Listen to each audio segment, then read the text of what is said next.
Parliament సమావేశాల్లో ఆంధ్రప్రదేశ్కు ప్రత్యేక బడ్జెట్ కేటాయింపు అభినందనీయమని బీజేపీ మహిళా మోర్చా కర్నూలు జిల్లా అధ్యక్షురాలు గొంతిపల్లె మాలతి అన్నారు.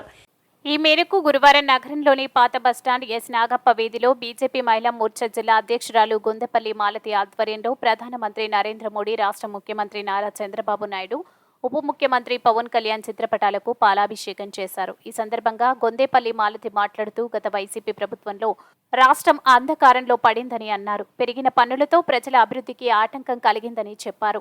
గత ఎన్నికల్లో వైసీపీకి ప్రజలు తగిన గుణపాఠం చెప్పారన్నారు. ప్రస్తుతం రాష్ట్రంలో కూటమి ప్రభుత్వం వల్ల రాష్ట్ర అభివృద్ధితో పాటుగా మహిళలకు పెద్దపీట వేస్తూ 33% రిజర్వేషన్, డ్వాక్రా మహిళలకు 10 లక్షల నుండి 20 లక్షల వరకు పెంపుదల చేయడం హర్షం వ్యక్తం చేశారు. అదేవిధంగా రాష్ట్రంలో పోలవరం పూర్తి చేయటకు 15,000 రూపాయల కోట్లు ప్రకటించడం ద్వారా ప్రజా సంక్షేమం కోసం పాటుపడుతున్న ప్రధానమంత్రి నరేంద్ర మోడీ, రాష్ట్ర ముఖ్యమంత్రి నారా చంద్రబాబు నాయుడు, ఉప ముఖ్యమంత్రి పవన్ కళ్యాణ్లకు కృతజ్ఞతలు తెలియజేశారు. ఈ కార్యక్రమంలో బీజేపీ మహిళా మోర్చా జిల్లా ఉపాధ్యక్షులు ఎం సుజాత, జిల్లా కార్యదర్శి ఊర్మిళ, జిల్లా కోశాధికారి శారద, మహిళలు Srilakshmi, Gayatri, S Bharati, SV Vineetha, C Subhadramma తదితరులు పాల్గొన్నారు.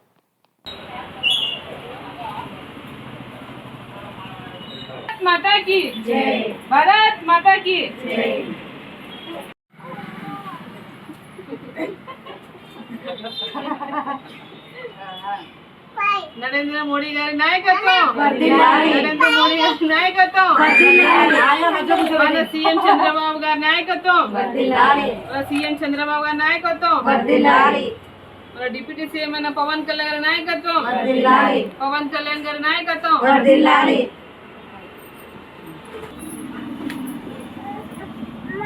భారత్ మాతా కీ జై, భారత్ మాతా కీ జై, भारत माता की जय, भारत माता की जय, भारत माता की जय, भारत माता की जय, भारत माता की బాలుడు అంటారు అత్తే ఇంకంతే. అందరికీ జై శ్రీరామ్ అండి. ఈరోజు మేము చేసిన కార్యక్రమం మన ఆంధ్రప్రదేశ్కి ప్రధానమంత్రి నరేంద్ర మోడీ గారు బడ్జెట్ని విడుదల చేశారు. నిర్మలా సీతారామన్ చేతుల మీదుగా బడ్జెట్ విడుదలైంది. ఆ సందర్భంగా మాకు మహిళలకి పెద్దపీట వేశారు. ఇంకొకటి 2024-25 బడ్జెట్లో మహిళలకి చాలా ప్రాముఖ్యత ఇచ్చారు. అమరావతికి 15,000 కోట్లు శాంక్షన్ చేశారు. ఈసారి అమరావతి పోలవరం ప్రాజెక్టు కంప్లీట్ అవుతుందని అనుకుంటున్నాం. ఖచ్చితంగా మన సీఎం చంద్రబాబు గారు ఖచ్చితంగా చేస్తామని చెప్పారు. అలాగే ఓరకల్కి కూడా ఎక్కువ నిధులు కేటాయించారు. మనకి దగ్గరలో కర్నూలుకి నియర్ బై ఉంటుంది. ఓరకల్ నుంచి 1/2 అవర్లో అక్కడ వెళ్ళడం వల్ల దగ్గర 3,000 మందికి ఉద్యోగాలు వస్తాయి. 30,000 మందికి ఉద్యోగాలు కల్పిస్తారు. ఈ చుట్టుపక్కల ఉండే వాళ్ళందరికీ ఉపాధి దొరుకుతుంది.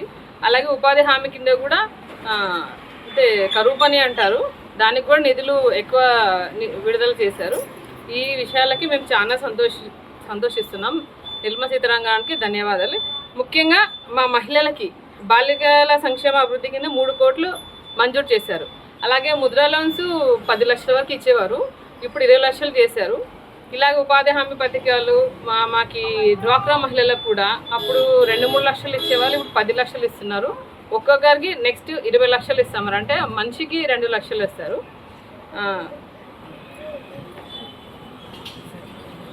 అలాగే ఇప్పుడు డబుల్ ఇంజన్ సర్కార్ లాగా పైన మాకు నరేంద్ర మోడీ గారు ఉన్నారు. ఇక్కడ ఎన్డీఏ కూటమి వచ్చింది మాకు ఏపీలో. ఇప్పుడు పనులు మాకు డబుల్ ఇంజన్ సర్కార్ లాగా జరుగుతాయి. ఎందుకంటే అప్పుడు పైన ప్రభుత్వం ఒకటి, కింద ప్రభుత్వం ఒకటి అని హేళన చేసేవాళ్ళు. ఇప్పుడు అంతా పైన బీజేపీ ప్రభుత్వం ఉంది, కింద ఎన్డీఏ కూటమి ప్రభుత్వం ఉంది. కాబట్టి ఏపీలో ఇప్పుడు ఏం పనులు చేయాలా పెట్టాలన్నా మాకు అందరూ మన పీఎం ప్రధానమంత్రి నరేంద్ర మోడీ గారు నాయకత్వంలో మా మహిళలకు చాలా పెద్దపీట వేశారు. 33% మహిళలకు రిజర్వేషన్ ఇచ్చారు. ఎక్కడ వెళ్ళినా మహిళలకి బాధ్యతగా చూసుకుంటారు. ఇలా చేసినందుకు మాకు చాలా సంతోషంగా ఉంది. అలాగే మన సీఎం గారు చంద్రబాబు గారు లాస్ట్ టైము జగన్మోహన్ రెడ్డి గారు ఉన్నారు కాబట్టి ఆయన సరిగా చూడలేదు, ఎక్కువ మహిళలకు పట్టించుకోలేదు. సీఎం అయింది కూడా